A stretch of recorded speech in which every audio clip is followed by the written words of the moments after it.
Hello class, welcome to our lesson for today. We're in section 3.4, which deals with measures of relative standing. And then what we're going to look at today is how to deal with what's known as a box plot.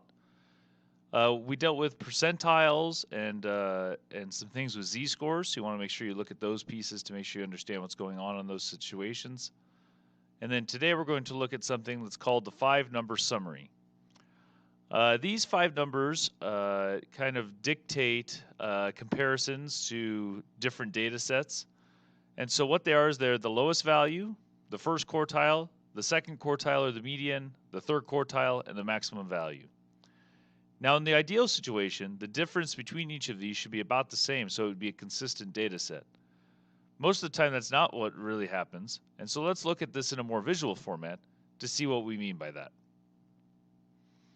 A box plot, or you may have known it as a box and whisker plot, maybe you learned one of those in a previous class, and you probably just made the box and whisker plot and you just moved on. A box plot is a visual representation of what's known as the 5-number summary. So if you look here, the minimum has a dot, there's a line or the whisker to the Q1, the first quartile. You put a box all the way to the third quartile, and a line right down the middle for the median. And then from this spot to the end, that would be the maximum. All this does is visually show how spread out the data is, and if we have 2 box plots, we could take this box plot and another one from a different data set dealing with the same idea and see if there's overlap between them and things like that. What we're looking for when we compare box plots is if there's any overlap of the box parts. The whisker could be very long because an outlier very quickly showcases that. However, when we're looking at this situation, we want to make sure we're able to find all the pieces that we need. You'll also notice that in this vertical one, it's the exact same idea, it's just in a vertical box plot as opposed to horizontal. I think you will see more and more of these if you keep continuing on in statistics. Also notice that the interquartile range, the IQR, which is the distance from the first to the third quartile, can also be found fairly quickly using the distance from the lower to the upper or left to right sides of the box. Okay, so here's the 17 test scores that we dealt with the other day. It says construct a box plot. So the biggest thing is to find the 5-number summary. In general, the 5-number summary can be found using StatCrunch. It can find that very quickly.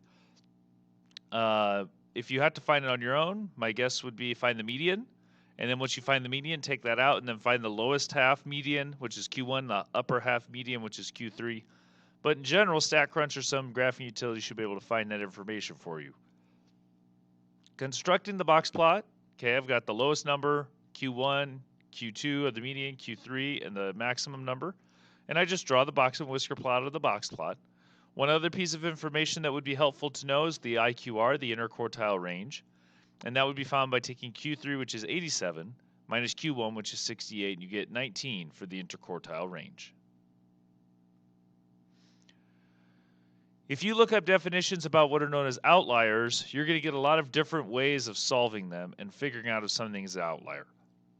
In general, what we want to use is the formula here at the bottom. So Q3 plus 1.5 of the interquartile range, or Q1 minus 1.5 of the interquartile range. We're going to distinguish everything that fits that idea. Anything outside that realm is considered to be an outlier.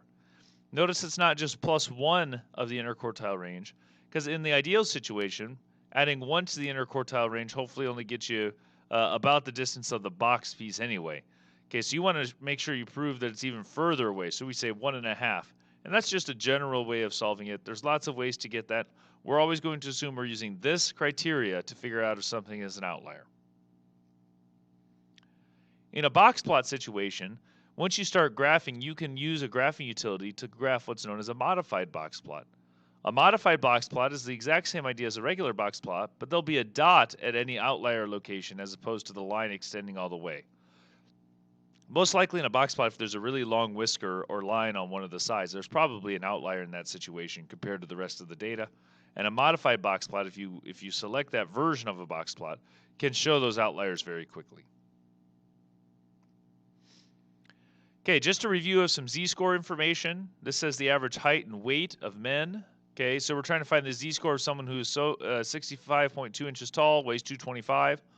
So let's go ahead and do this 225 one first. The x value is the data point, which is 225, minus the mean average weight of men, which is 174.5, and then divide by the standard deviation of 25.1. Okay, I get 2.01 for that answer. That would be considered unusually high because it's above 2 standard deviations. Remember, the z-score says how many standard deviations you are away from the data set, and we're going to assume we're using 2 standard deviations for most questions, unless you're told otherwise. For height, 65.2 is your x value, 67.6 is your mean average, and then divide by 4.01, I get negative 0.60. Notice this is negative, so you're below average, which makes sense because your number was less than average, but it's not unusually low because you're within 2 standard deviations. Also note that the z-score numbers are always rounded to 2 decimal points or 2 decimal places to the nearest hundredth. When you're going through relative measures and box plots, make sure you know how to find the 5-number summary. Make sure you deal with z-scores. And we're going to work a little bit more on percentiles because I think that's the hardest version that you need to make sure that you understand. Have a good day, everyone.